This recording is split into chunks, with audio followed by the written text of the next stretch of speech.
So the original game had a lot of great features, and in the Rise of the Triad reboot, we intend to bring all these features back. The basic level design structure, the weapons, the enemies and the power-ups are basically the same, but we also did some things to improve upon that.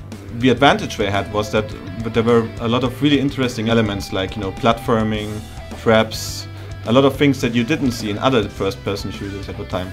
So that's something we wanted to keep in our game. Another thing we focused on as designers was to take a look at the original design and see how we could improve on the atmosphere of it. Because one thing is the design of the level and of course like how the level flows through. But the other thing is to actually keep the player immersed in some way. And for this, like the original did not have NPCs, but in our game we will actually, like for example in the level I'm working on right now, we will have a prison where you will actually see NPCs behind bars that will not be like enemies.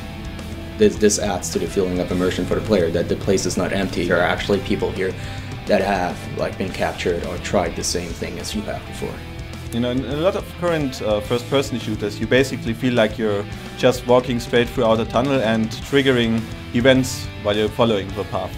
In our game it's a bit different. We have a lot of secrets in there, which I think will please both old-school gamers and people who like modern shooters, because it's simply a lot of fun.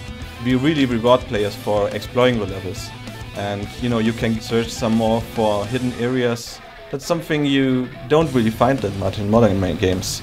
And one of the advantages compared to other first-person shooters is that we have all those cool traps and gadgets like, we have jump pads, we have spinning blades which can chop you into pieces, we have spikes coming out from the floor.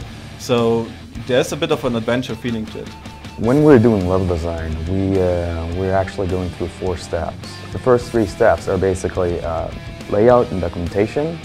It's the block out of the level, and it's the scripting. In the scripting, we basically make sure that everything works as intended, doors open as they should, events happen as they should, and everything works properly. And once these 3 steps have been done properly and tested thoroughly, we go through the 4th step, which is basically a world building or a set dressing, where we go in and making the world beautiful. The original was known for having a lot of destructible items in the game, so we're introducing destructible environments as well. So you'll be able to see a lot of debris falling off the walls when you hit them with rocket launchers. You'll be able to see jibs flying all over the place, and you'll be able to break almost every object in the game into pieces. One of the aspects of the HUD we worked with is we wanted to inform the players the different informations, how much ammunition, life and so on they have.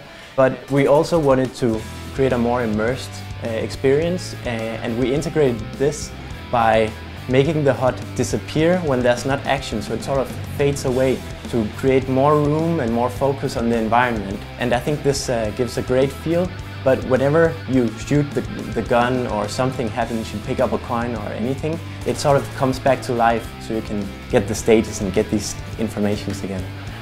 When all the assets are done and they are put into the game, the environment becomes so much more real.